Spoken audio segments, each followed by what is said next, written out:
My name is Heidi Rogers, and at 36, I'm wearing my Army service uniform. Not for a promotion ceremony, but in divorce court. I spent 7 years building a man and his company from nothing. I gave up a command position in Germany, worked grueling days at Fort Hood, and then drove rideshare until 2 a.m. And now his lawyer, Lawrence Harrington, is pointing at me and saying, "Your Honor, what does Captain Rogers know about risk? She's a salaried employee. Her husband, Corbin, is a genius. She was just a supportive wife." The pain hit when I saw Corbin nod in agreement with that insult. They thought I was just some gullible soldier. They thought they had erased me. But they don't know. They don't know about Austin 7 years ago. They don't know about the 49% business agreement tucked safely in my briefcase. Let me know where you're watching from in the comments. Hit that like and subscribe button if you have ever sacrificed everything for someone, only to be treated like you never existed. This story is for you. 7 years before that courtroom, I was Captain Heidi Rogers, and I wasn't just in my world. I was my world. At 29, I was a logistics officer at Fort Hood, Texas.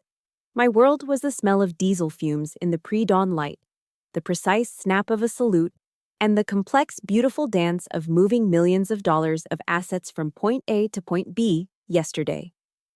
I was finishing a massive joint logistics exercise. For 3 weeks, I'd barely slept, running operations that involved 3 different branches of the military. My brain was a matrix of call signs, supply chains, and contingency plans. On the final day, I stood on the hood of a Humvee, binoculars pressed to my eyes, watching the last C-17 cargo plane lift off exactly on schedule. It was perfect. Every piece of equipment, every soldier, every box of MREs, all accounted for, all delivered. An hour later, I was in the cool, quiet office of my commanding officer, Colonel Thompson. He was a mentor, a man who saw the Army not just as a job, but as a craft. "Flawless execution out there, Rogers," he said, not looking up from a file. "You seem to run on a different operating system than everyone else." I just stood at ease. "Thank you, sir." He closed the file and finally looked at me, a rare smile touching his eyes. "The review board agrees. The unofficial word came down this morning. Germany is waiting for you, Captain." My heart hammered against my ribs. "Sir?" "That command position in Landstuhl. It's yours. They want you there by the end of the quarter. This is the fast track, Heidi. You're the future of Army logistics." I walked out of that office feeling like I could levitate. I was on top of the world. A command position in Europe before 30? It was everything I had worked for. I got back to my quarters, my mind already racing with plans, and I did what I was supposed to do. I called my parents. "That's wonderful, honey," my mom said, her voice tinny over the speaker. "Germany, how exciting. Maybe you'll finally have some time to meet a nice man. You're not getting any younger, you know." I felt that familiar, dull ache. "Mom, it's a command position. It's a big deal." "Of course, dear," she said. "Just, we always hoped you'd find a nice, normal job. Something stable." I hung up, the shine of the moment slightly tarnished. They didn't get it. They never really did. My world didn't have room for normal. Not yet. A week later, my battle buddy, Captain Eva Martinez, kicked open the door to my office. "Rogers, you're coming with me this weekend. I'm not asking." "Eva, I'm buried in pre-deployment paperwork for Germany." "Germany can wait," she snorted, tossing a civilian shirt at me. "You need to see life outside this base. We're going to Austin. My cousin is at some weird tech meetup. It'll be a change of scenery." Weird was an understatement. The event was in a converted warehouse in East Austin, buzzing with energy I'd never felt before. It wasn't the disciplined, focused energy of Fort Hood. This was chaotic, loud, and everyone was talking. Men in expensive sneakers and hoodies, the tech bros Eva warned me about, were clustered together, speaking a language I didn't understand. Burn rates, scalability, disruption. I felt like I was in a foreign country. I was used to uniforms, to clear hierarchies, to people who did what they said they would do. This was different. And then I saw him. He wasn't like the other soldiers I knew. He wasn't like anyone I knew. He was standing in the center of a rapt crowd, charismatic, painting a picture with his hands. His name was Corbin Reynolds. Ava and I listened. He was talking about changing the world with his idea, Restock Solutions. It was a software platform to optimize last-mile inventory for small businesses. Most of it sounded like buzzwords, but then he started talking about the logistics of it. The why. And I froze. As a logistics expert, I heard it. Under all the Silicon Valley salesmanship, the core idea was genius. He had found a critical flaw in the modern supply chain. He saw me, saw the focus in my eyes. He broke from his group and walked right over. "You're not from around here," he said, smiling. "Captain Heidi Rogers," I said, shaking his hand. "Fort Hood." His eyes lit up. "A soldier. Wow, you must have a strategic mind. What did you think of the pitch?" And just like that, we were off. For an hour, we talked. I wasn't a tech bro, but I spoke logistics. I pointed out 3 bottlenecks he hadn't considered. He didn't get defensive, he got excited. He grabbed a napkin and started sketching out solutions with me. He was intoxicated by my strategic mind. I was intoxicated by his vision. The romance was fast, like a flash fire. We spent every weekend together. I'd make the drive from Fort Hood to his small Austin apartment. It was a whirlwind. 3 months into this, I was back on base when my phone rang. It was Corbin, and he sounded broken. "Heidi, it's over. I'm done. I've lost everything." My blood ran cold. I went into full-on crisis mode. "Corbin, what's wrong? Talk to me." "My laptop," he choked out. "The one with all my code, the entire source code, all the projections, 7 years of work, it just crashed. The hard drive is fried. It's all gone." I didn't hesitate. I didn't even think. It was a problem that needed a solution. "Where are you?" "At my apartment, but it doesn't matter. Stay put," I commanded. I hung up, checked my bank account. I had $3,000 in my personal savings, my just-in-case fund. I drove off base, straight to the Apple Store in Austin, and bought the highest-spec MacBook Pro they had. I found him sitting on his apartment floor, surrounded by takeout boxes, staring at a dead laptop. I put the new silver box in his lap. He looked at it, then at me, his eyes wide. "Heidi, I can't. This is too much. I can't pay you back." I put my hand on his shoulder. "Consider it my seed investment," I said. He looked at me with an intensity I'd never seen. He was crying. He pulled me into a desperate hug. "Heidi, I promise you," he whispered, his voice thick with emotion. "When this takes off, it's not my company. It's our empire. I will never, ever forget this." I believed him.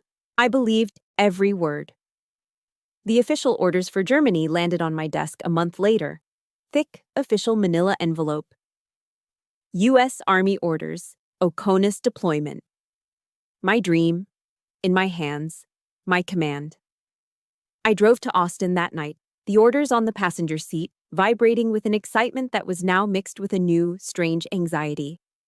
I sat Corbin down on his couch. "They came," I said, handing him the envelope. He opened it, he read the words. "Landstuhl, Germany." He swallowed hard. And then he did the worst possible thing. He tried to be supportive. "Heidi." "Wow," he said, forcing a smile. That's incredible. I mean, it's Germany. I can't stand in your way.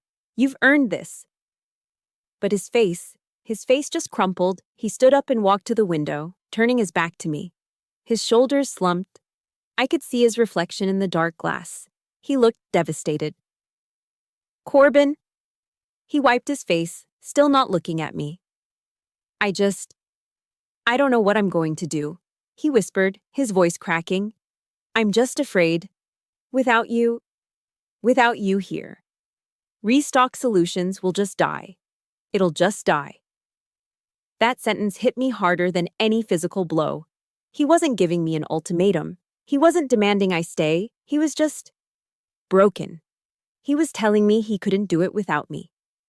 I stood at the ultimate crossroads. In one hand, I held the official orders. My name, my rank, my command. A symbol of everything I had ever been, everything I had earned through discipline and sweat, my entire past. In the other, I held this man. This brilliant, passionate, vulnerable man. A symbol of our empire, our future. I looked at the orders, then I looked at his reflection in the glass. I took a deep breath and made the decision I thought was honorable. I made the decision I thought was loyal. I walked over to him, put my arms around him, and said, "You won't have to." I was going to refuse the deployment. The fallout from refusing my deployment was immediate. The military, as an institution, does not like when its high-potential officers make illogical decisions. I was in Colonel Thompson's office 24 hours later. The disappointment on his face was worse than any yelling could have been. He didn't look at me. He just stared at the transfer refusal form on his desk, signed by me. "Rogers," he said, his voice quiet and heavy. "I don't know what you're thinking. I honestly don't. Sir, my personal circumstances have changed." "Your circumstances," he interrupted, cutting me off, "were that you were on the fast track to a full colonelcy, maybe even a star. And you just threw it away." He finally looked up, his eyes cold. "I don't know what's going on in your personal life, Captain, and frankly, I don't want to. But you just made yourself a non-entity." "Sir." "Dismissed, Rogers." My command in Germany was gone. The future I had built was gone. My peers, the officers I'd trained with, were packing their bags for important missions, for command positions in Germany, Korea, and the Middle East. I was reassigned to the base's records management office. It was a windowless room in the basement of the administration building, smelling of stale coffee and old paper. It was a career dead end. A place they put officers who were counting the days to retirement, or those, like me, who had been marked as a failure. My world, once filled with the roar of C-17s and the high-stakes strategy of logistics, was now reduced to the quiet, agonizing shush of paper. I spent 8 hours a day auditing personnel files from the 1990s, ensuring digital copies matched the paper originals. The silence was the worst part. It gave me too much time to think, too much time to wonder what my friends were doing in Landstuhl, what problems they were solving. My career wasn't just stalled, it was dead. I had killed it. I had traded the roar of an engine for the click of a staple remover, and I had done it for him. A month later, Corbin sat on the edge of our bed, running his hands through his hair. "Heidi, I've been thinking. We're in this together, right? For the long haul." "Of course," I said, wary. "Well," he said, forcing a casual tone, "we should make it official. You know, to stabilize things.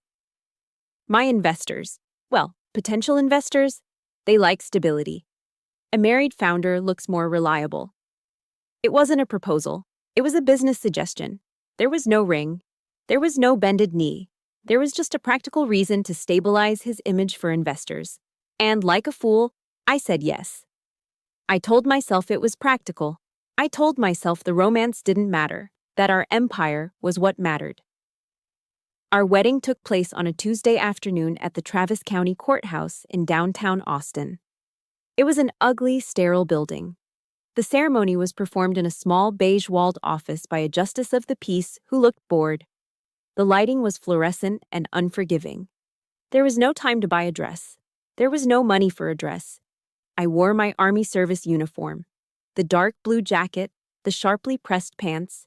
It was the one thing I owned that still felt like me. It was a symbol of my honor, my service, my rank. The only guest was Corbin's mother, Mia Reynolds. This was my first time meeting her. Corbin had always been vague, saying she was a lot. Mia was tall, thin, and dressed in a crisp white linen suit that probably cost more than my monthly salary.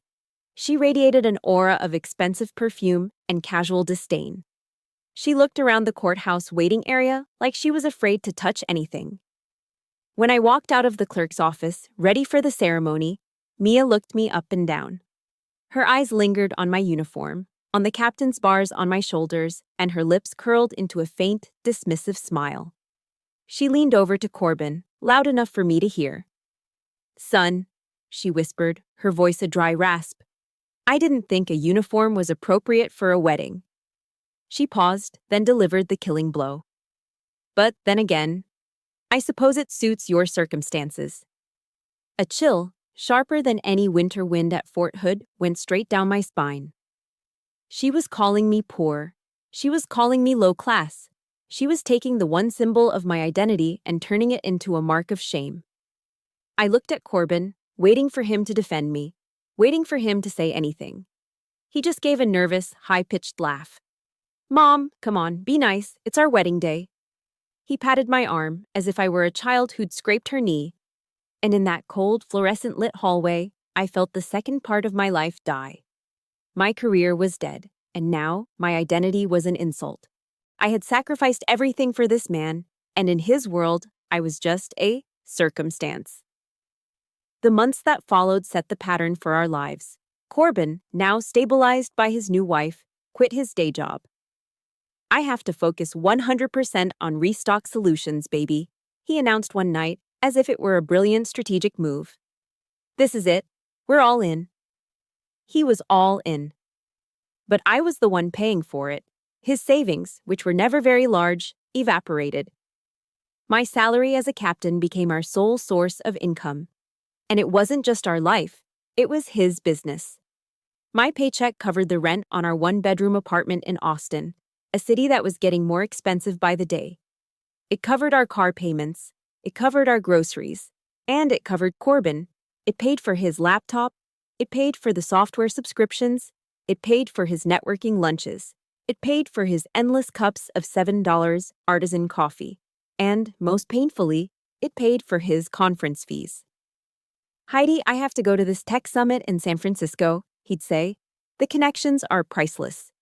So I'd transfer another $500 I didn't have, while I sat in my basement office filing records, eating a sandwich I'd packed from home. Whenever I tried to bring up money to express the crushing weight of the pressure, he'd kiss my forehead, his eyes shining with that same old vision. "Heidi, we are investing. This isn't my company, remember? It's our empire. You're my co-founder. You're just the one who's funding it right now." And he'd use that word, our. That magic, manipulative word that made me feel guilty for even asking. I was sinking, and the one person who was supposed to be my partner was the one holding my head underwater. One night, after paying a massive bill for his web hosting service, I felt a wave of panic so strong I had to go outside. I sat on our tiny apartment balcony, the muggy Texas air sticking to my skin. I needed an anchor. I needed comfort. I pulled out my phone and called the one person I thought I could always count on. I called my mom. I tried to explain it. I didn't tell her about the money. I didn't tell her about Mia. I just focused on the sacrifice. "Mom, I'm struggling a little," I admitted, the words feeling like glass in my throat. I wanted to let you know, I didn't take the deployment to Germany. I'm staying in Texas, with Corbin." There was a pause. I waited, praying for, "Oh, Heidi, are you okay? What did you give up?" Instead, what I got was a bright, cheerful, relieved sound. "Oh, thank goodness," my mother exclaimed. "Cha, Heidi, maybe you've finally learned to settle down and be a wife. I was always so worried about that army streak of yours. This is wonderful news. Now you can have a real life." I didn't say anything. "Heidi, are you there, honey? Isn't that wonderful?" I pressed the end button. I sat in the dark, the phone heavy in my hand. I looked at the Austin skyline, and I felt a loneliness so profound, so absolute, it felt like I was suffocating. No one understood. My command thought I was a failure. My mother-in-law thought I was trash, and my own mother thought I had finally done something right by throwing my life away. The sacrifice wasn't just unappreciated, it was invisible. It was just me, all alone. And the crushing, terrifying realization settled in. With Corbin not working, the only thing keeping our empire from disappearing, The only thing keeping us from being homeless was my one single dwindling captain's salary. And it wasn't going to be enough. That absolute loneliness I felt on the balcony became my fuel. My captain's salary wasn't enough. Not for a life in Austin, and certainly not for funding a tech startup. The panic I felt that night solidified into a grim, cold, logistical plan. I'm a soldier. When a supply line is broken, you build a new one. When one isn't enough, you build 3. So began the next 7 years of my life. This wasn't a life. It was a schedule of exhaustion. My alarm went off at 5 a.m., not for a mission, but for my own mandatory PT. I would not lose my body, even as I was losing my mind. By 7 a.m., I was at my desk at Fort Hood. That windowless basement, that stale coffee. 9 hours of auditing personnel files, my brain. A brain that had managed multi-million-dollar logistics, numbed by the sheer, crushing pointlessness of it. I'd click, scan, and file from 7 a.m. to 4 p.m. At 4:01 p.m., I was in my car, changing out of my uniform into civilian clothes at a gas station bathroom. At 5 p.m., I'd be home, standing in the kitchen. Dinner was a protein bar, swallowed in 3 bites. At 6 p.m., I was back in my car. I'd flip on the rideshare app. For the next 4 hours, I was Heidi, your friendly Austin driver. I'd navigate the traffic on I-35, pick up drunk college students from UT, and ferry tech bros to expensive dinners I was paying for. 6 p.m. to 10 p.m. At 10:30 p.m., I'd be back home. At 11 p.m., I'd open my personal laptop. This was job number 3. I'd found work as a freelance accountant for a couple of small businesses. My logistics background made me fast with numbers. I'd reconcile their accounts, process their payroll, and stare at spreadsheets until my eyes burned. 11 p.m. until 1 a.m., sometimes 2 a.m. I'd fall into bed, a dead weight, for 3 or 4 hours of black, dreamless sleep. Then the alarm would go off at 5 a.m., and it would start all over again. This wasn't for a month. This wasn't for a year. This was my life for 7 years. And where was Corbin? He was networking. He was building the vision. He was all in. He'd sleep until 10 a.m. He'd go to coffee meetings. He'd come home buzzing with ideas, telling me about the incredible people he'd met, the momentum he was building. He'd use my car. He'd use the money I deposited into our joint account to pay for his networking lunches. I was the engine, the fuel, and the road.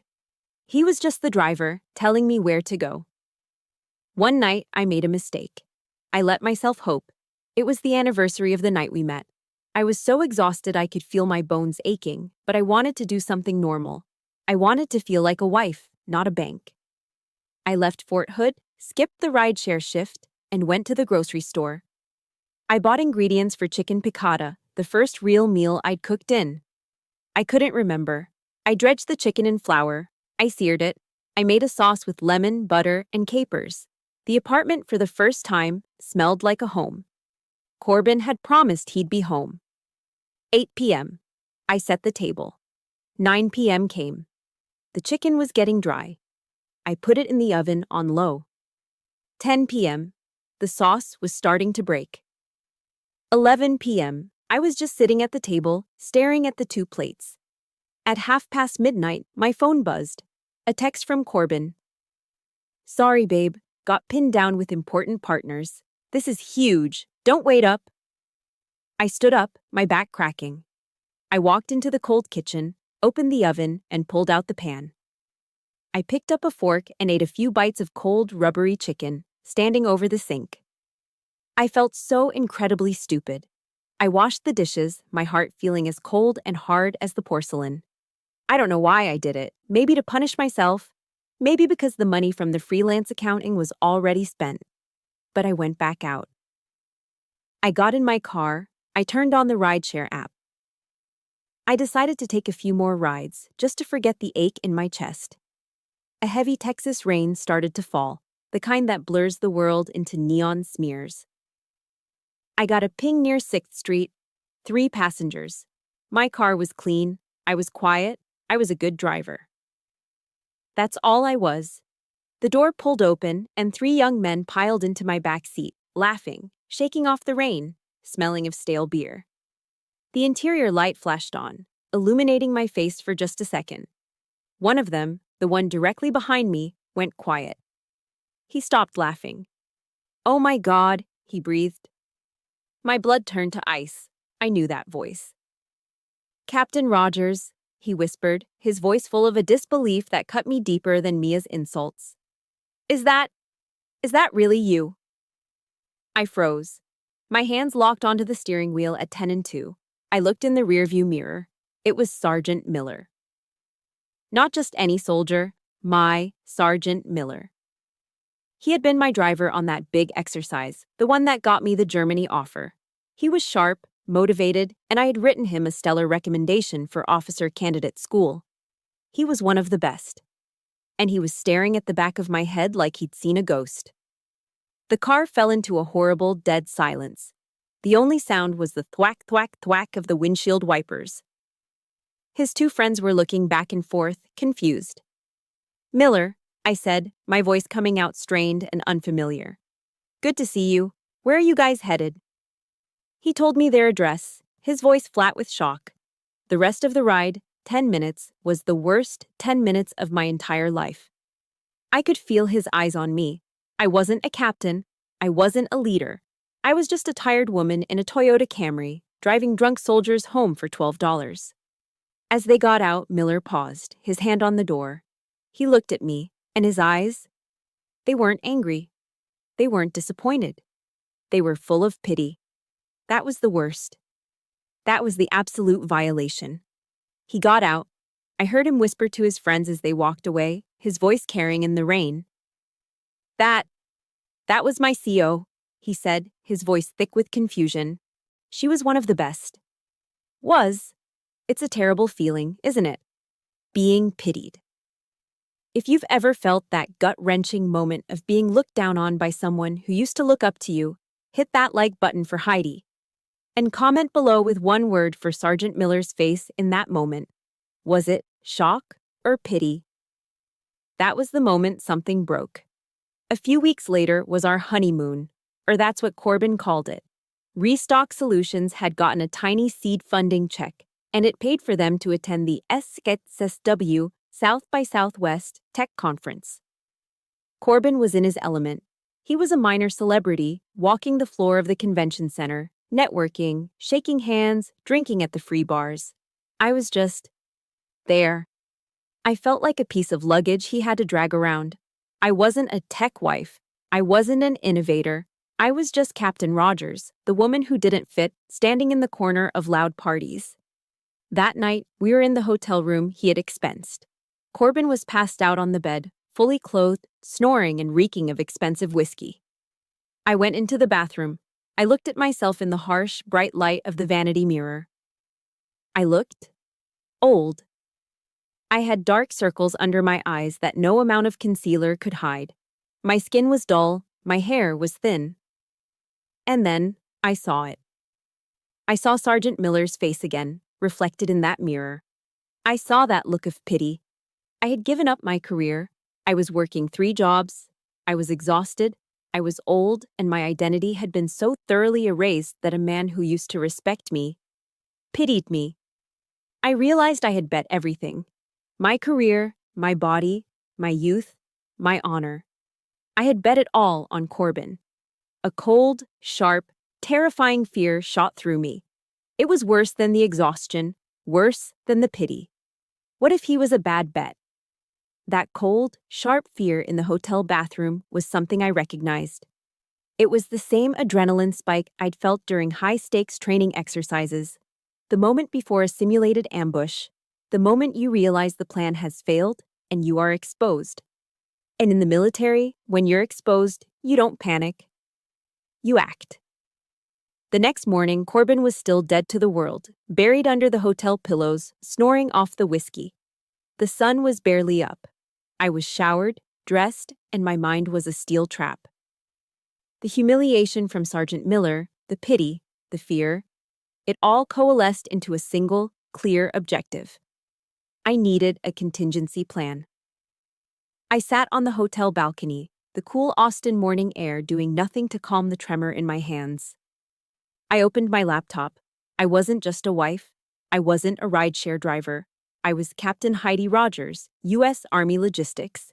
And I had access to one of the most powerful resources on the planet, the Veteran Network. I didn't search for divorce lawyer. This wasn't about divorce. This was about assets.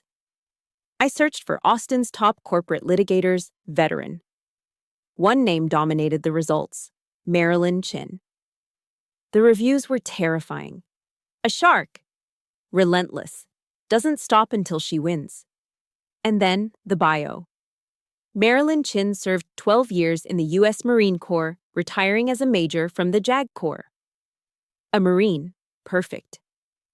I called her office. I explained to a very skeptical paralegal that I was an active duty Army captain and I needed to speak to Ms. Chin on an urgent, personal matter. Tell her it's a veteran-to-veteran consult, I said, using the words I knew would work. 2 hours later, I was sitting in the most expensive-looking office I had ever seen, overlooking the state capitol. Marilyn Chin was nothing like her shark-like photos. She was small, impeccably dressed, and had an aura of absolute, terrifying calm. She didn't waste time on pleasantries.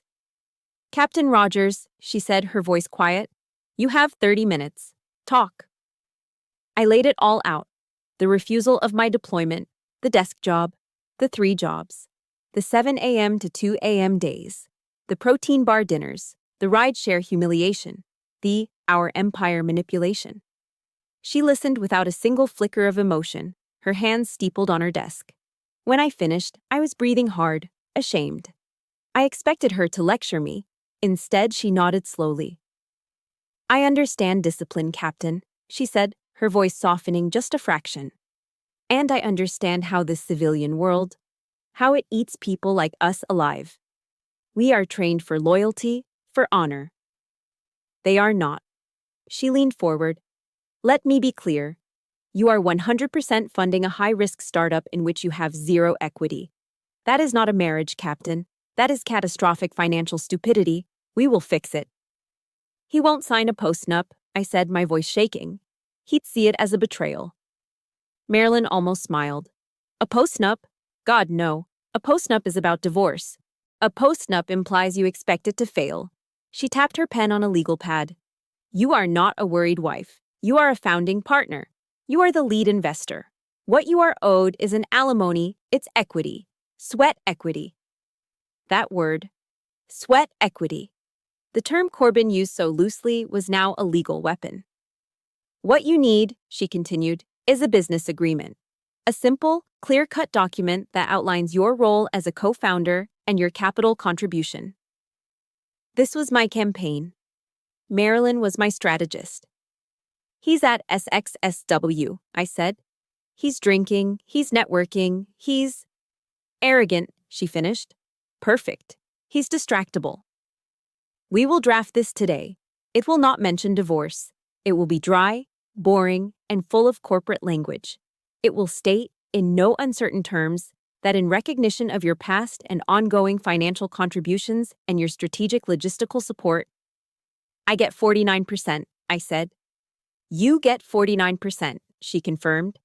"It will be the truth, and you will get him to sign it."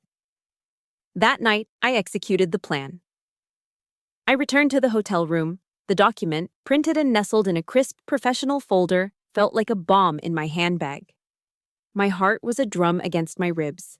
Corbin stumbled in around 10 p.m., drunk, happy, and smelling of success.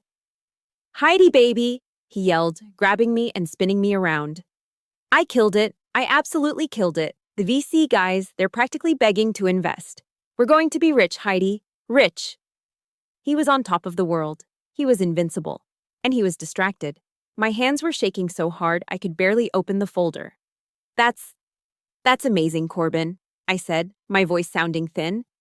"That's perfect, actually, because..." "Speaking of investors..." He was barely listening, already pouring another drink from the minibar.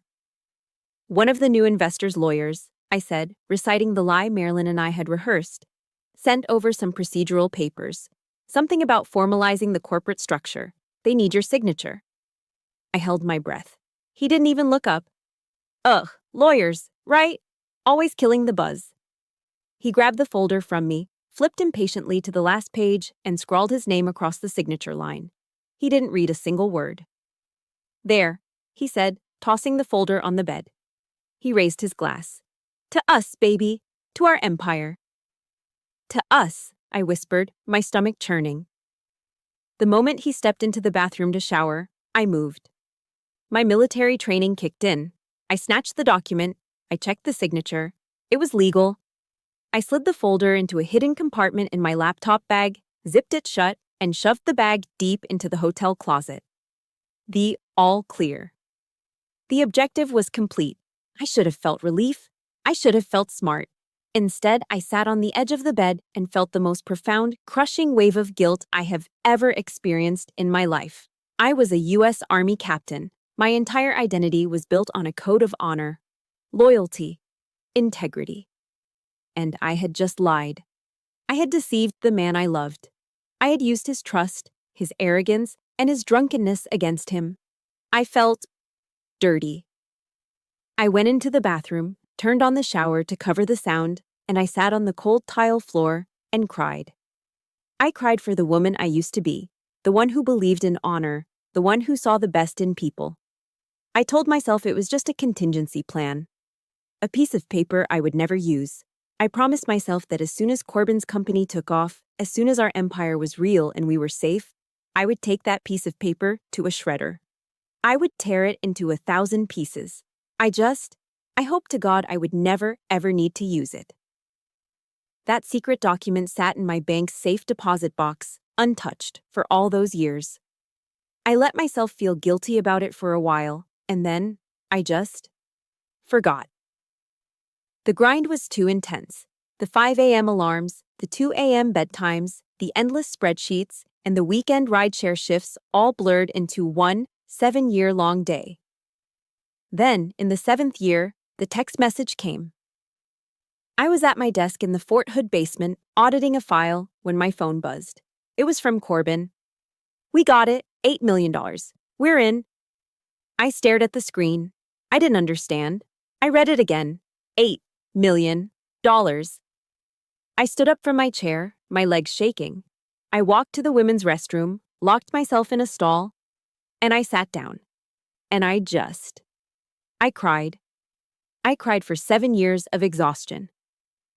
I cried from a place of such profound, bone-deep relief that I thought I might collapse. Finally, I whispered to the empty stall. It's over. I can rest. I drove home that day in a daze. I wasn't a rideshare driver. I wasn't a freelance accountant. I was the co-founder of an $8 million company. I was going to quit my desk job. I was going to sleep for a week. When I got home, I found Corbin pacing in the living room, a bottle of champagne in his hand. We did it, he shouted, popping the cork. We did it, I cried, hugging him. We can finally buy a house, a real house. Corbin's smile tightened. He pulled back, his energy shifting. Heidi, don't be naive, he said, his voice suddenly businesslike. This isn't a lottery ticket. This is fuel. Every single penny has to be reinvested back into the company. We have to scale. Now is when the real work starts. I was confused. But, Corbin, I'm so tired. I just want to... Stop. I want to quit the ride-sharing. I want to quit the desk job. He looked at me, not like a wife, but like a confused employee. Why would you do that? He said, genuinely baffled. We're not taking salaries yet. The investors want to see us lean. Don't you get it? Every penny has to be reinvested. You still have your army salary, right? That's perfect. That keeps us stable. The blood drained from my face, the finish line I thought I had crossed. It wasn't a finish line. It was just a mirage. Nothing had changed. Except, everything was about to change. Restock Solutions exploded. Within a month, we moved out of our cramped apartment and into... Well, he moved into a lavish, gleaming glass office in the new Frostbank Tower downtown. Corbin was now Corbin Reynolds, CEO. He hired a CFO. He hired a sales team. And he hired an executive assistant. Her name was Rebecca Morgan. And the first thing I learned about her, because he mentioned it constantly, was that she was a Stanford graduate. I met her at the official office launch party. I had taken a half day off from Fort Hood, and I showed up in what I thought was a nice, simple black dress. The office was packed with Austin's tech elite, men in expensive, custom-made shirts, and women who looked like tech bloggers. And in the middle of it all was Rebecca. She was young, probably 24, and wore a sharp, tailored white suit. She was running the entire event, clipboard in hand, laughing easily with the investors. She was the very picture of the successful Silicon Valley-style woman that Mia had always wanted for Corbin. Corbin finally saw me, waved me over. "Rebecca, come meet my wife, Heidi." Rebecca turned, and her eyes did a quick, dismissive scan, from my simple dress to my sensible shoes. It was a look that took 2 seconds and made me feel worthless. "Oh," she said, her smile bright and plastic. "Hi, Heidi. It's so nice to finally meet you. Corbin rarely talks about his personal life. It's just work, work, work, you know." She leaned in, as if sharing a secret. "Can I get you something? A water? A white wine?" She was treating me like a lost guest, like I was someone's plus one, not the woman who had funded the very computer this company was built on. I tried to find my footing. I saw the CFO standing nearby. "I was just looking at the new warehouse schematics," I said, trying to join the world I'd helped build. "I have a few ideas on optimizing the pick-and-pack routes based on my logistics training." The CFO, a man Corbin had hired last week, actually chuckled. "Thanks, Captain," he said, patting my arm in a way that made my skin crawl. "I think we've got it covered. This is tech, not an army warehouse." I spent the rest of the party in the corner, holding the glass of water she'd gotten me, but the party was just the first cut. The second was deeper. Mia, my mother-in-law, was ecstatic about the $8 million. A week after the party, she decided to throw a celebratory dinner for the core team. I was at home, assuming Corbin was at a late meeting, his new normal. I was eating leftover something out of a container, scrolling through Instagram, just waiting for the night to end. And then, I saw it. A photo posted by Mia Reynolds. It was a group shot. They were all sitting at a long formal table. I recognized the wood-paneled background immediately. The Austin Club. The exclusive private club that my salary could never afford. And in the photo, there was Corbin, at the head of the table. There was Mia, raising a glass. There were the new, important investors. And right next to Corbin, smiling brightly, was Rebecca. I looked at the caption. My hands were shaking. Mia had written, "Celebrating the future of Restock Solutions with the real Restock Solutions family. So proud of my son and his incredible team." I wasn't the core team. I wasn't even family. I wasn't even invited. That was the moment I should have known. That was the moment I should have called Marilyn Chin. But I was still that loyal soldier. I was still that hopeful wife. I told myself I was overreacting. The final blow came a week later. The new Restock Solutions website launched. It was beautiful, sleek, fast, professional. Corbin sent me the link, proud. I clicked on the tab that said, About Us. There was a long, inspiring, beautifully written story. It was the myth of Corbin Reynolds. It told the story of a lone, brilliant genius. A man who, from his garage, with nothing but grit and a brilliant idea, built a multi-million-dollar empire from scratch. It talked about his vision, his struggle, his sacrifice. I read every word. And then I read it again. I searched for my name, nothing. I searched for the word partner, nothing. I searched for the $3,000 laptop, the 7 years of 7 a.m. to 2 a.m. days, the freelance accounting, the rideshare shifts, the chicken piccata, the thousands and thousands of dollars from my army salary that I had poured into his dream. Nothing. It wasn't just that I was uninvited, it was that I didn't exist. I had been, in the most final, public, and official way, erased. Have you ever been made to feel invisible? Have you ever watched someone else get the credit for your hard work? If you are on Team Heidi and you believe her 7 years of sweat equity matters, hit that like button. And comment the single word, erased, below if you know how painful this is. I stared at the screen, at the smiling professional photo of the visionary Corbin Reynolds. I was a ghost. I was a ghost in the very machine I'd paid for with my life. Being erased from the website, it turned me into a ghost in my own home. I was living with a man who had publicly declared I didn't exist, and now that I was invisible, I started to see things. Corbin was home later than ever. His meetings now ran past midnight. He started sleeping in the guest room, claiming he didn't want to wake me with his late-night calls. He bought new clothes, expensive shirts I'd never seen. And he came home smelling of a strange perfume. It was a heavy, floral, expensive scent. Not my style at all. And then there was his phone. The phone that used to be tossed on the kitchen counter was now his closest ally. It never left his pocket. If he showered, it was on the bathroom counter. If he slept, it was on the nightstand, face down. Always face down. I was living in a psychological thriller, watching for clues, my stomach in a constant cold knot. The suspicion was making me sick. But the truth was so much worse. It was a Tuesday. 3 a.m. Corbin had come home late and passed out, not in the guest room, but on the living room couch. He was still in his expensive jeans. I walked out to get a glass of water, and I saw it. His phone wasn't on him. It was on the coffee table, face up. And as I stood there, in the dark, the screen lit up. A text notification. From Rebecca S. My heart stopped. It just stopped. I didn't breathe. I didn't move. The preview on the screen read, "When are you dumping the old army wife? I'm tired of hiding." I couldn't feel my hands. I picked up the phone. His thumbprint was his birthday. I opened it. The message continued.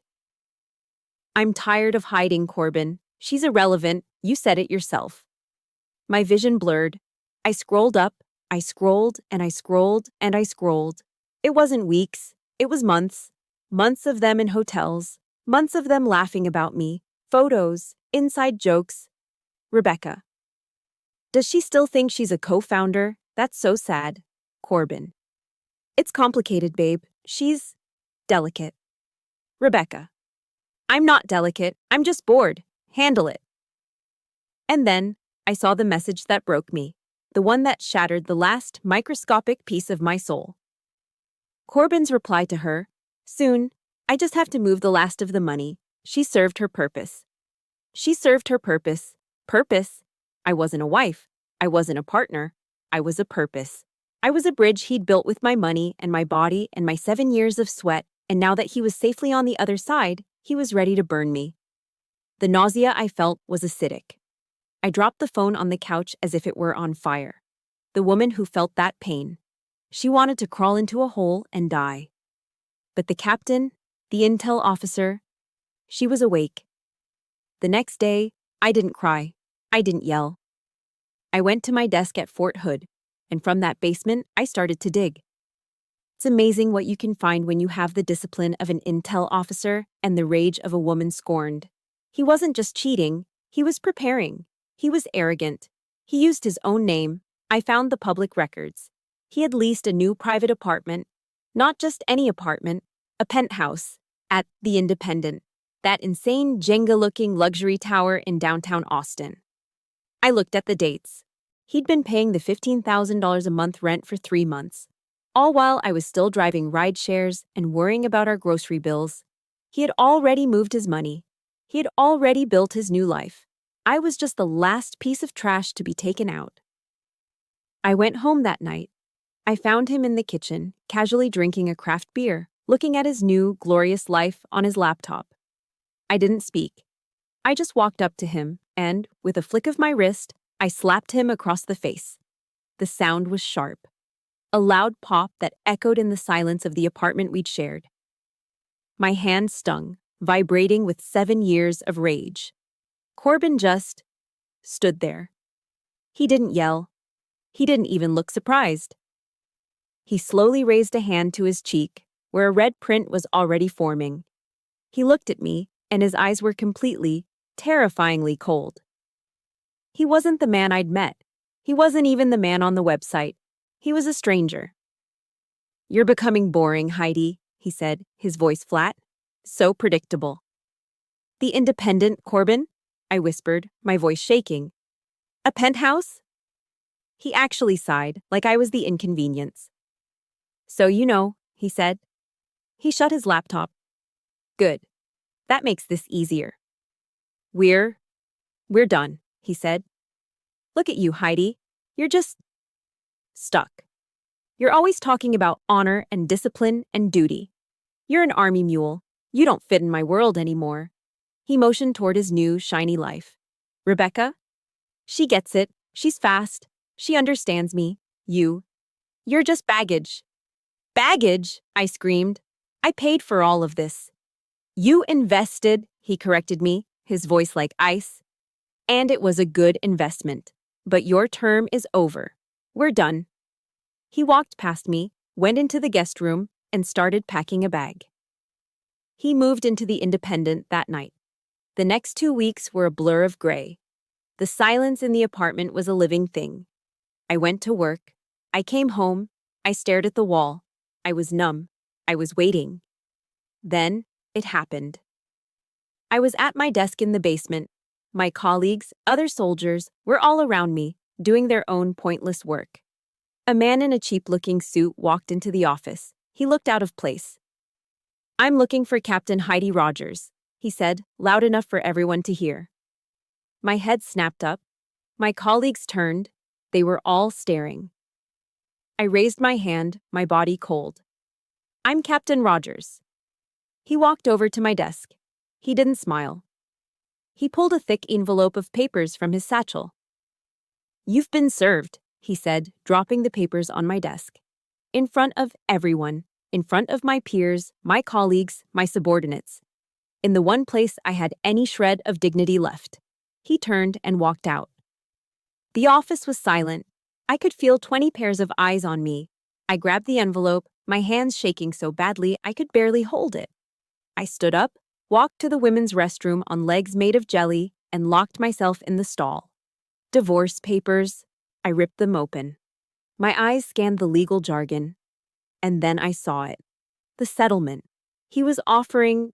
I had to read it 3 times. I thought it was a typo.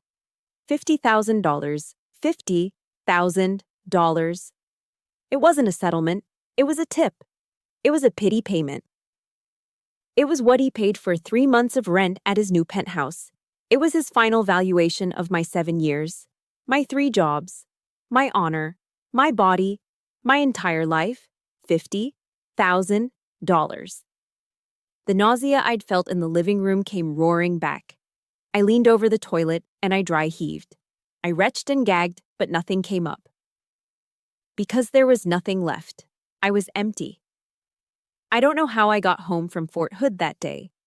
I don't remember the drive. I don't remember walking into my apartment. I spent the next 3 days in what I can only describe as a gray fog. The dark night of the soul isn't a poetic expression. It's a place. It's a cold, soundproof room, and I was in it. I didn't eat. I didn't sleep. I just sat.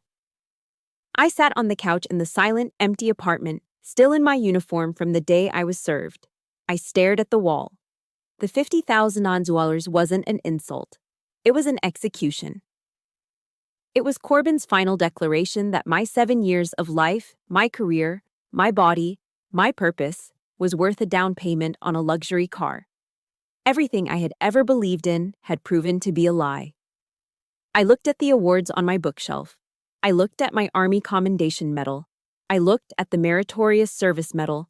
They meant nothing. I had built my entire life on a code: honor, loyalty, integrity, commitment. And what did it get me? It got me publicly humiliated in front of my soldiers. It got me erased. It got me replaced by a girl from Stanford.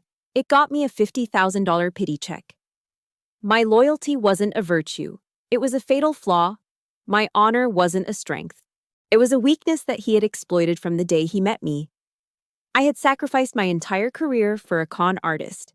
I was a fool. A broken, pathetic, empty fool. On the third day of the fog, I finally moved. I was numb. I felt like I was moving underwater. I started to clear out Corbin's things, though he hadn't left much. Just some old clothes, some books. I was on my hands and knees in the bottom of the closet, pulling out old boxes, when my hand brushed against something I hadn't seen in years. It was a stack of books from before Corbin. Back when I had time to read. And on the top of the stack was a book I'd bought ages ago at a shop on South Congress, The Gifts of Imperfection, by Brené Brown. I stared at the name, the famous Austen icon, the woman who had built an empire by talking about shame. I pulled the book out. It felt heavy. I sat back on my heels on the floor of the empty closet, and I opened it. My eyes were so blurry from not sleeping that the words just swam on the page. I flipped a few pages, not really reading. It was just something to do. And then my eyes landed on a sentence. It was a sentence I had apparently underlined in pen all those years ago. Vulnerability is not weakness. It's our most accurate measure of courage. I read the line again. Vulnerability is not weakness. A strange, cold clarity cut through the gray fog. My mind raced back. My fatal flaw. My blind loyalty. The moments I was most ashamed of. That first $3,000 for the laptop. The moment I turned down Germany. The 7 years of 3 jobs. The guilt I felt after signing that secret contract. The one I'd buried in a bank vault because I was so ashamed of my deceit. Corbin and his mother and Rebecca. They saw all of that as weakness, as pathetic, as something to be used. I stared at the page, and for the first time, I saw it. It wasn't weakness, it was the proof of my commitment. I wasn't weak for trusting. I was courageous. I was courageous enough to bet on someone. I was courageous enough to sacrifice my own ambitions for a partnership I believed in. My vulnerability, my loyalty, wasn't the joke. He was the joke. He didn't just break a promise. He didn't just cheat. He betrayed the most courageous part of me, and that realization, it didn't make me sad. It didn't make me want to cry. It made me angry. It was a new kind of anger. It wasn't the hot, messy anger that made me slap him. It wasn't the desperate anger I'd felt in the bathroom. It was a cold, quiet, and perfectly focused rage. The fog was gone. The dark night of the soul was over. The captain was back. I closed the book. I stood up. I knew exactly what to do. I walked into the bathroom, washed my face, and pulled my hair back into a tight regulation bun. I put on a clean, pressed civilian shirt and jeans. I grabbed my purse and my car keys. I drove, not aimlessly, but with a destination. I drove to the Chase Bank branch where I'd had an account since I was first stationed at Fort Hood. I walked past the tellers, my footsteps echoing on the marble floor. I walked to the back, to the vault. A nice young man helped me. "How are you today, ma'am?" "I'm fine," I said. "I need to access my safe deposit box." He led me into the vault. He used his key. I used mine. He pulled out the long, cold metal box and set it on the table in the private viewing room. He closed the door. I sat down. I lifted the lid. And there it was. It wasn't buried. It was right on top. The crisp, clean folder Marilyn Chin had given me 7 years ago. I pulled it out. I opened it. The business agreement. I looked at the clause Marilyn had drafted. The one that defined my 7 years of ride-sharing, accounting, and Army salary as sweat equity. I looked at the last page. Corbin's sloppy, arrogant signature next to the line, 49%. When I'd last held this paper, in that hotel room, I'd felt sick with guilt. I'd seen it as a betrayal of my honor. But as I sat there in the cold, quiet bank vault, I realized the truth. This paper wasn't the lie. This paper was the truth. This was the only truth left. This wasn't deceit. This was the receipt. This was the proof of my courage. This was the weapon I had forged from my own vulnerability. I folded the document, slid it into my purse, and walked out of the bank, my head held high. I drove back to the empty apartment. The $50,000 divorce papers were still on the kitchen counter, right where I'd left them. I picked them up. I picked up my phone. I dialed. She picked up on the second ring. Her voice was exactly as I remembered, sharp, calm, and no nonsense. Marilyn Chin speaking. I took a deep breath. The last bit of the old Heidi fell away. Marilyn, this is Captain Heidi Rogers. There was a pause, a beat of recognition. Captain, she said, her voice warming just a degree. It's been a long time. I was wondering if I'd ever hear from you. I'm sorry it took so long, ma'am, I said. I'm holding a $50,000 settlement offer in my hand. Marilyn actually laughed. A short, sharp, ha! Is that so? She said. Yes, ma'am. He thinks I'm just a supportive wife. He thinks I've served my purpose. Marilyn's voice went cold, just like mine. Then I assume this is not a social call. No, ma'am, I said, looking at the divorce papers. It's time to launch the counteroffensive. I could hear her smile through the phone. It's time, I said, to show them what happens when a logistics officer plans for war. The day of the hearing, I woke up before my 5 a.m. alarm. I didn't need it. I was already awake. That cold, focused rage from my conversation with Marilyn had been simmering for weeks. Today was the day. I didn't look at my old, tired desk job uniform. I went to the very back of my closet, to the garment bag I hadn't touched in years. I put on my Class A Army service uniform. The dark blue jacket, the light blue trousers, the polished brass. I pinned on my ribbons, the Meritorious Service Medal, the Commendation Medals. I fixed my captain's bars onto the shoulders. I looked in the mirror. This uniform wasn't a costume, as Corbin's lawyer had implied in his filings. It wasn't pitiable. It was my armor. It was me. I drove to the Travis County Courthouse in silence. Marilyn Chin was waiting for me on the front steps, holding a sleek leather briefcase. She wasn't in uniform, but she wore a dark, severe suit that had the same effect. She looked at me, gave a single, sharp nod, and we walked in. The courtroom was small, sterile, and cold. Corbin was already there. He was wearing an obnoxiously expensive Italian suit, looking like the cover of a tech magazine. Beside him sat Rebecca Morgan, looking young, sharp, and nervous. And in the front row, like a queen holding court, was Mia Reynolds, her face a mask of bored superiority. And then there was their lawyer, Lawrence Harrington. He was exactly what you'd expect. $5,000 suit, a gold watch, and a smile that didn't reach his eyes. Marilyn and I sat at our small table. We were outgunned and outnumbered. It didn't matter. We had the truth. The morning was a blur of legal arguments. Harrington was a shark. He was smooth, charming the judge, painting a picture of Corbin as a lone visionary. Your Honor, Harrington said, his voice dripping with false sincerity, my client, Corbin Reynolds, is Restock Solutions. He is a visionary, a genius. He took an idea and, with his own sweat and his own risk, built an $8 million company from nothing.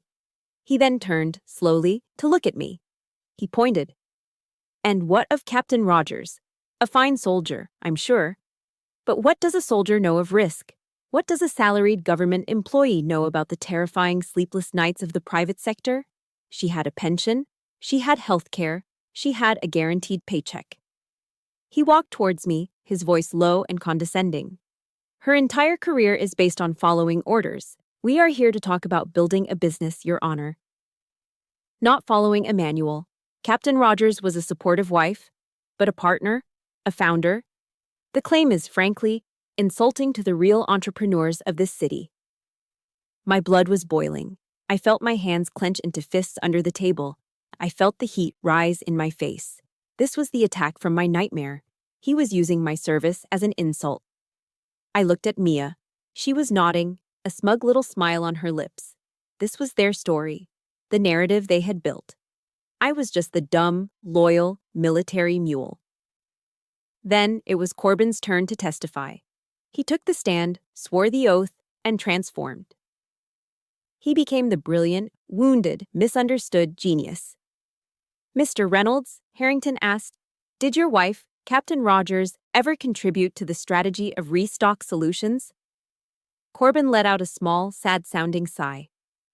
I love Heidi, he said, actually managing to look sorrowful. I always will. But no. She just wouldn't understand. It's a very complex world, the technology, the financial models. So she had no business savvy, no strategic input. No, Corbin said, shaking his head. She's a soldier. She's a logistics officer. She's not an entrepreneur. I mean, her contribution was her salary. And I was grateful for that. But that was it. She never had a real job in the business world. He looked at me, his eyes full of fake pity. It was 100% my company, my idea, my work. I built it. I looked at him. The man I had driven for, the man I had turned down Germany for. He was lying, under oath, without a single flicker of hesitation. I felt Marilyn's hand on my arm, a silent, stay calm. The court took a brief recess. When we returned, Harrington rested his case, looking impossibly proud of himself. Does the respondent have any witnesses? The judge asked. Just one, Your Honor, Marilyn Chin said, standing up. I'd like to call Mr. Corbin Reynolds back to the stand for cross-examination. Harrington's smile faltered for a second. Corbin looked annoyed, but he swaggered back to the witness box. Marilyn was a different creature from Harrington. He was a performer. She was a sniper. She approached the box, her hands clasped behind her back. Mr. Reynolds, you just testified, under oath, that Captain Rogers had absolutely no strategic input into restock solutions. Is that correct? That's correct, Corbin said, confident. She wouldn't know where to begin. You also testified that it was 100% your company and 100% your idea, correct? Yes, absolutely. And that her only contribution was her salary as a supportive wife? Yes. Marilyn smiled. It was a thin, dangerous smile, the smile of a Marine who has the enemy in her sights. Then, Mr. Reynolds, she said, her voice suddenly cutting through the room, perhaps you can explain this document to the court. She turned to me. Captain. I stood up. I picked up my own, identical leather briefcase. I clicked it open. I removed a single, bound document. Marilyn took it from me, walked to the judge, and handed her a copy. For the court. She handed a copy to a suddenly very pale Lawrence Harrington, and she placed the final copy in front of Corbin Reynolds. Mr. Reynolds, Marilyn said, can you identify this document? Corbin stared at it. His arrogance was gone. His face was white. I don't, he stammered. Allow me to help, Marilyn said. This, Your Honor, is a business agreement, not a prenup, not a postnup, a business agreement drafted 7 years ago in Austin, Texas. The room was dead silent. I could hear Harrington shuffling papers. His confidence completely evaporated. This agreement, Marilyn continued, outlines in detail the specific financial contributions of Captain Heidi Rogers. But more importantly, Your Honor, it defines her 7 years of support as sweat equity for her specific contributions to the company's logistical strategy. She let the words hang in the air. And Mr. Reynolds, she said, turning to him, is that your signature on the final page? Corbin was staring at his own name. He was visibly shaking. Is it or is it not your signature, sir? Yes, but... And can you please read for the court the clause right above your signature, the one regarding equity distribution? Corbin just stared, mute. He seems to have trouble reading it, Your Honor, Marilyn said. I'll read it for him. She turned to the gallery, to Mia, to Rebecca. It reads, in consideration of the aforementioned financial and strategic contributions, Heidi Rogers is hereby granted a 49% stake in Restock Solutions. The sound Mia Reynolds made was a strangled gasp. Harrington jumped to his feet. Your Honor, this is an ambush. This document it's fraudulent. It's notarized, Mr. Harrington, Marilyn said calmly, and we have the email logs from that night to prove receipt. I was drunk, Corbin suddenly yelled from the stand. She tricked me. I was drunk at SXSW. I didn't know what I was signing.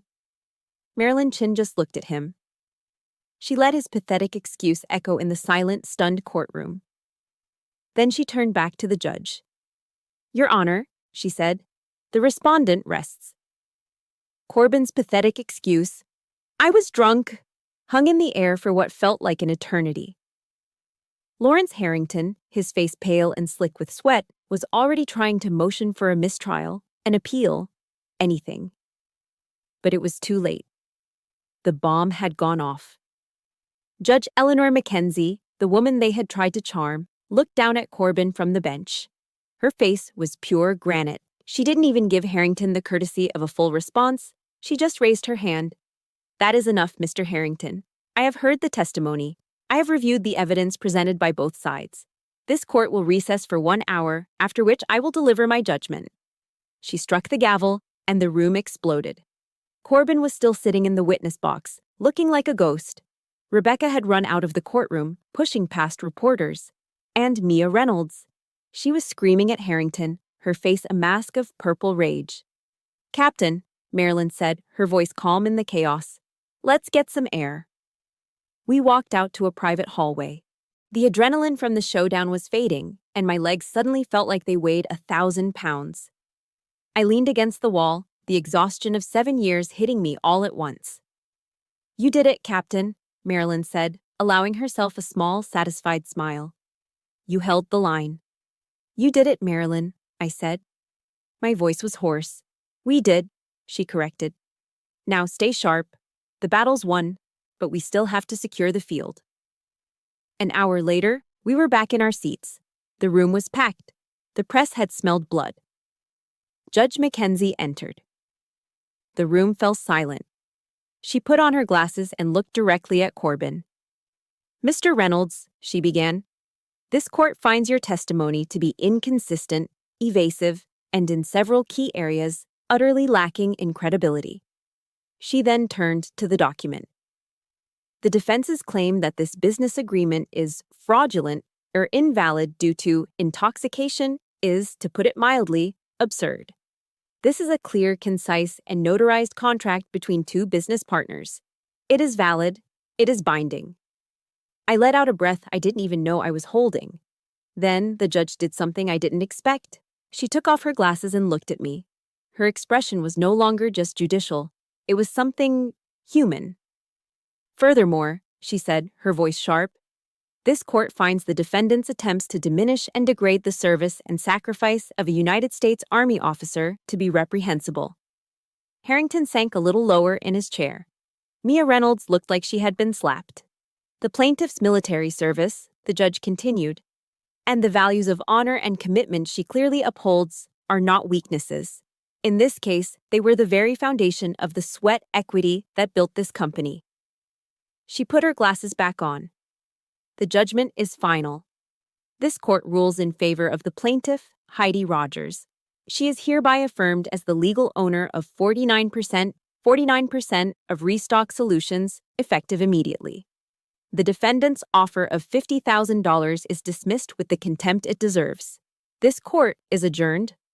The gavel cracked. It was done. For a moment, I couldn't move. It was over. The word reprehensible echoed in my head. Vindication. Marilyn grabbed my arm. Here comes the hard part, Captain. The press. The doors of the courthouse flew open, and it was a feeding frenzy. Microphones and cameras were shoved in our faces. Captain Rogers, how does it feel? Corbin, did you lie under oath? Mr. Harrington, will you appeal? I saw Corbin and Rebecca, surrounded by their own legal team, practically running down a side hallway, shoving their way to an elevator. They looked terrified. A reporter shoved a mic in my face. Captain Rogers, you've been silent for 7 years. What do you have to say? Marilyn nodded at me. Your stage, Captain. I looked at the cameras. I was still in my uniform. I was still a captain in the United States Army. I stood up straight, my shoulders back. I stepped up to the microphones.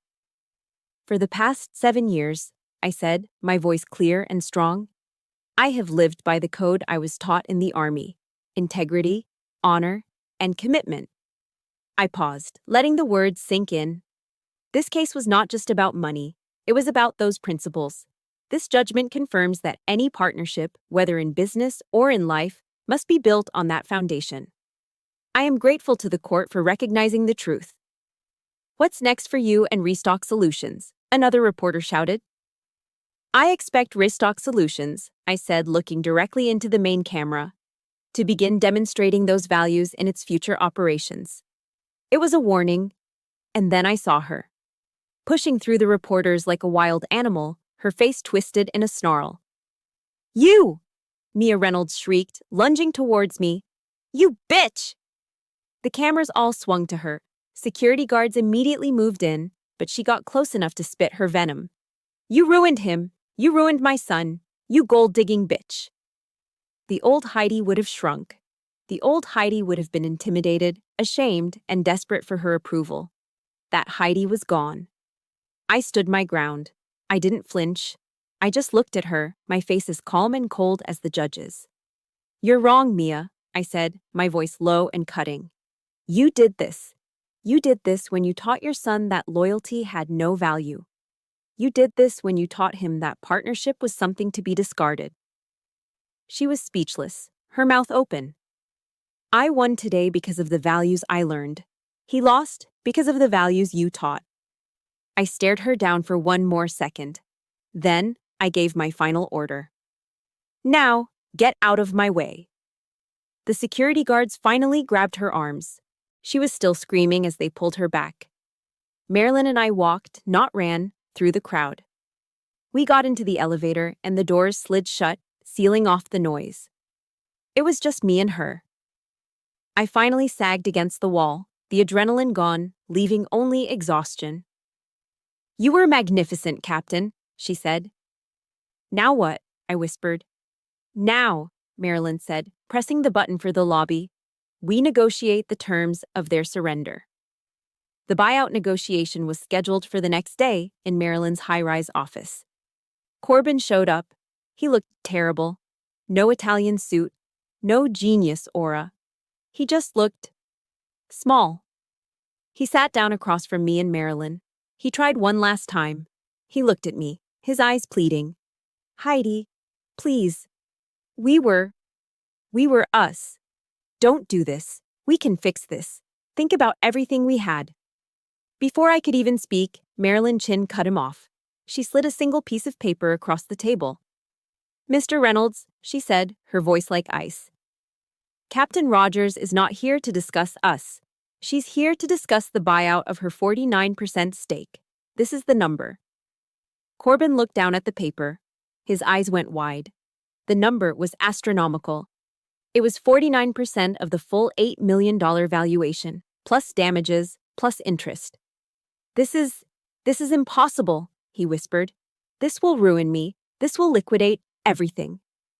I looked at him, the man I had loved, the man I had sacrificed my career for, the man who had called me old and useless. I felt nothing. No anger, no love, no pity, just empty.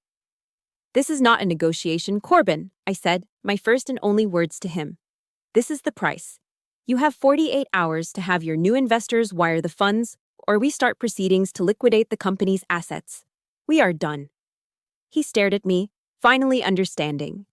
The supportive wife was gone. The captain was giving an order. He didn't have a choice. He had been so desperate to prove I wasn't a partner. And in the end, by proving I was a partner, he had lost everything. It took 6 months for the wire transfers to complete and the last legal document to be signed. The buyout was finalized. Corbin Reynolds and his company, Restock Solutions, were officially out of my life. The day the final transfer hit my account, I didn't feel joy, or triumph, or anger. I just felt that same emptiness. The war was over, the field was cleared, and I was alone in the silence. I finished my remaining time at Fort Hood, signing the last of my discharge papers. I was given an honorable discharge for my years of service. I packed up my small apartment. I looked at the $50,000 divorce papers, the ones that had started all this, still pinned to my corkboard. I took them down, and I left them in the trash. I took the money that was legally and morally mine, and I left Fort Hood and the Army behind. I didn't know who I was without the uniform. I didn't know who I was without Corbin. I was just Heidi. It was terrifying, and it was the beginning. 1 year later, I'm standing in an office, but it's not a gray cinder block room at Fort Hood. This office has floor-to-ceiling windows overlooking the Austin skyline. The walls are a calm, soft white. The furniture is minimalist and modern. And on the glass door, in simple, elegant lettering, it reads, Rogers Strategic Solutions. My office. My company. I'm standing at a whiteboard, sketching out a supply chain. You're bottlenecking here, I say, circling a point. Your cost per unit is too high because you're ordering beans from 3 different suppliers. You need to consolidate. Across from me, a young man in his 20s, wearing a veteran-owned t-shirt, is scribbling notes. Wow, ma'am. Heidi. Wow, I never saw that. It's just logistics, I say, smiling. It's what I do. You've got a great product. This coffee's amazing. Let me help you build the empire it deserves. He's a young Marine vet trying to build a coffee company from the ground up.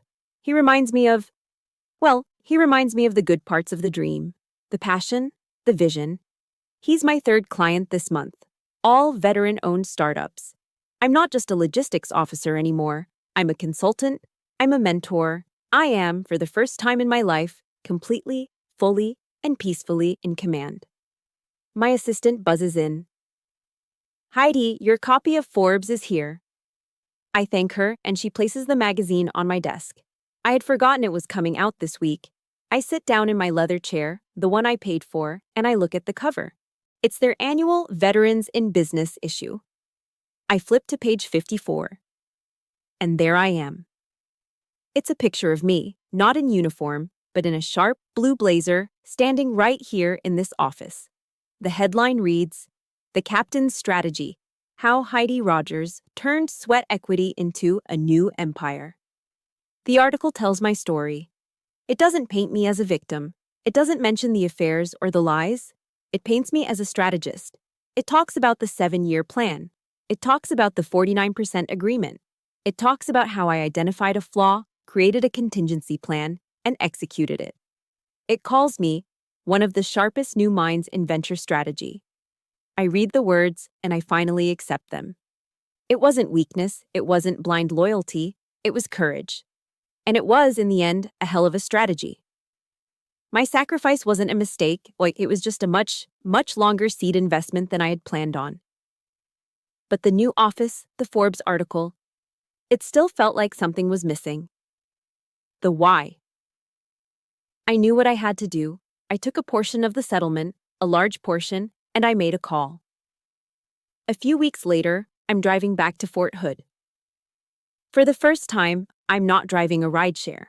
I'm in my new car and I pass through the main gate, not as a soldier, but as a guest. I'm escorted to a conference room.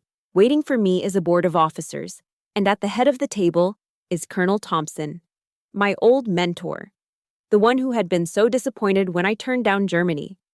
He stands up. He looks older, but his eyes are the same. He doesn't salute. He walks over and extends his hand. Heidi, he says, using my first name for the first time ever. Welcome back. Sir, I say, shaking his hand. I read the article in Forbes, he says, with a small, proud smile. It seems you were planning a different kind of war all along. Something like that, sir. I sit down and I make my pitch. Colonel, I say, when I was here, I saw a gap. I saw families, spouses. I saw people fall through the cracks. I saw how a simple financial crisis, a car breaking down, a medical bill, could destroy a family while their soldier was deployed.